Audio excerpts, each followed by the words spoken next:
Saudações pessoal, aqui quem fala é o King Ender. E dessa vez no vídeo 4 da série Seja um Mestre e seja bem-vindo, que agora é para todos aqueles que jogam ou aprenderam a jogar Yu-Gi-Oh! Então, no primeiro vídeo eu falei que você só poderia invocar monstros de até nível 4 ou 4 estrelas. Isso também vale para os monstros efeitos. Bom, e as regras são simples. Até o nível 4 você não precisa sacrificar nada. E no nível 5 e 6 você deve colocar um sacrifício. E o sacrifício é... Os sacrifícios são monstros que você está no controle deles e deve mandá-lo ao cemitério na invocação do monstro. Então, no nível 7 e 8, você já deve fazer 2 sacrifícios. Do nível 9 ao 12, eles precisam de 3 sacrifícios, mas quase sempre, ou sempre, eles têm como eles devem ser invocados na própria carta. Caso não tenha, ainda serão 2 sacrifícios, como essas duas cartas.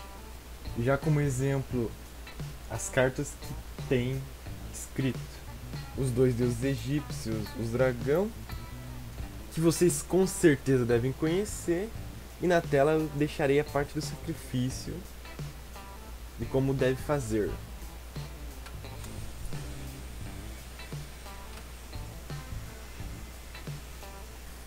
Então esse aí foi uma regra básica, e agora vamos entrar onde realmente interessa, que é o assunto de estratégia.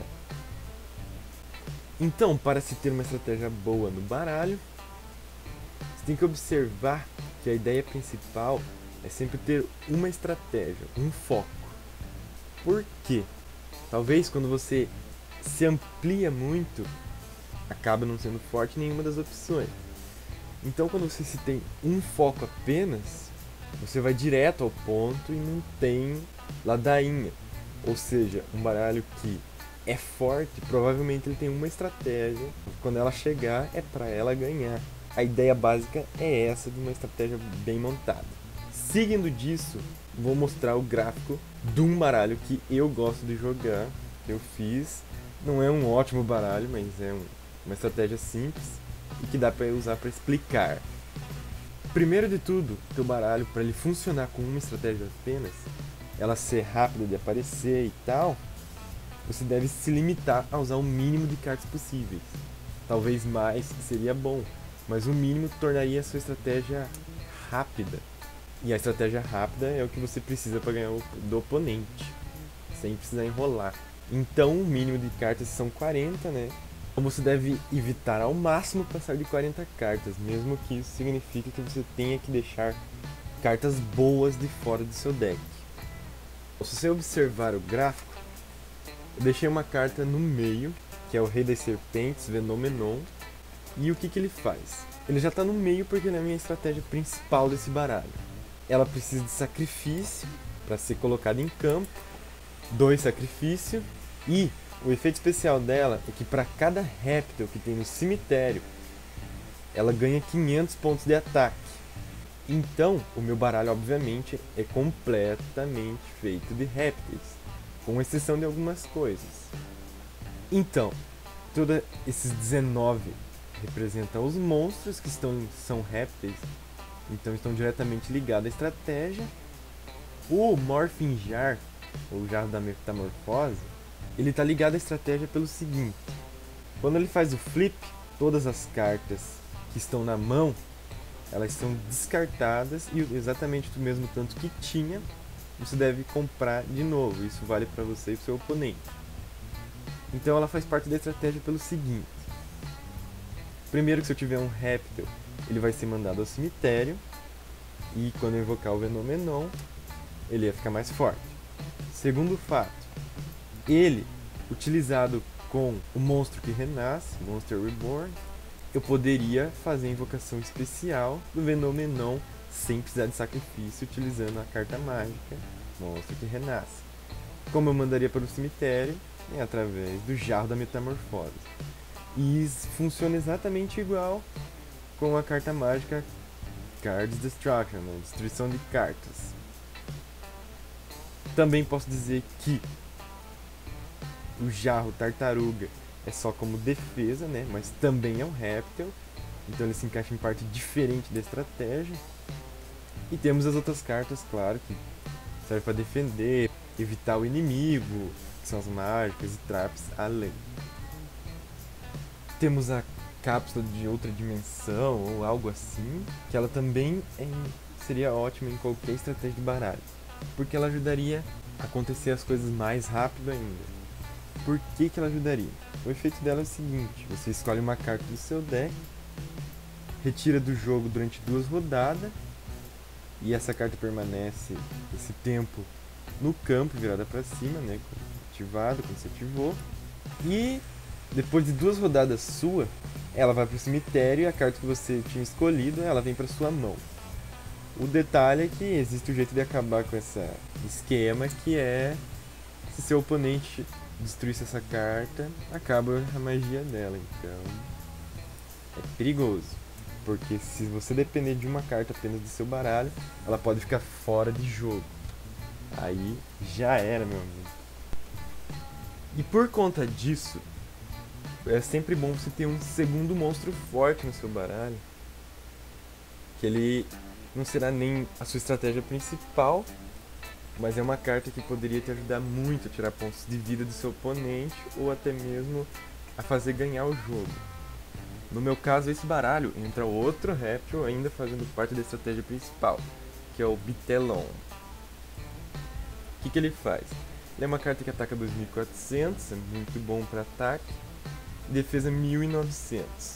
Ele tem 6 estrelas, então você sacrifica um monstro para entrar no campo. Além dele morto fazer parte da minha estratégia principal, como já falei.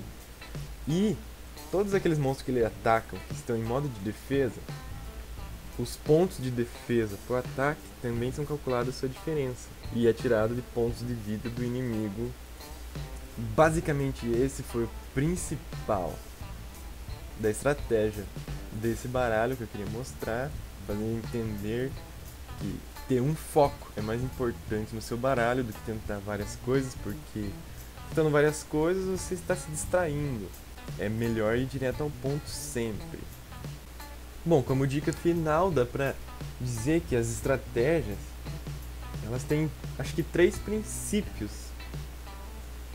Você pode focar a sua estratégia em elementos, também chamado no jogo de atributos. Temos aí terra, fogo, vento, trevas, luz, água. E divino, eu não contaria com o divino, né? Porque são apenas alguns monstros. O divino é como uma coisa Deus, né? Uma coisa ao extremo. Então seriam cartas apenas extremamente fortes.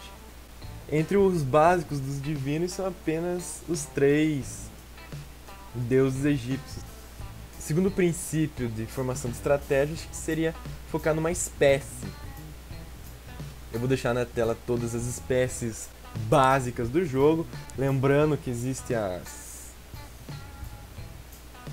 Cicro e outras mais que são um pouquinho mais avançadas, que eu deixarei vídeos especiais para falar só delas. O terceiro princípio seria focar em um monstro apenas. Por exemplo, se eu jogo com o Mago Negro, focaria apenas nele.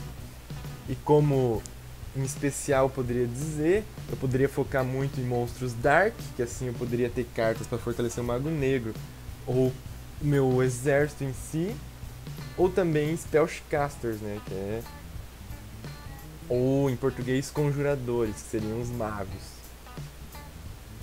Então esses seriam os 3 princípios para montar um foco de estratégia. Se você conseguir abordar os 3, é óbvio que você vai estar indo melhor. E lembre-se, não leve nada como regra ou fórmula para se construir uma estratégia. Seja livre, mas lembre de sempre pensar bem como deve ser feito as coisas. Talvez esse seja um princípio para partir o seu entendimento de uma estratégia. Quem sabe tudo que eu falei aqui pode não servir muito para você. Mas eu garanto que uma boa base isso serve. Então também nunca copie, né? Não use como fórmulas. E valeu, galera. Se gostarem do vídeo, dê um gostei. Comente aí se eu ajudei. E assim vai me animar a fazer mais vídeos e bem explicativos mesmo do Yu-Gi-Oh! Talvez até de outros jogos. E se quiserem, favorite e ajude a compartilhar, que eu agradeço muito. Valeu e fui!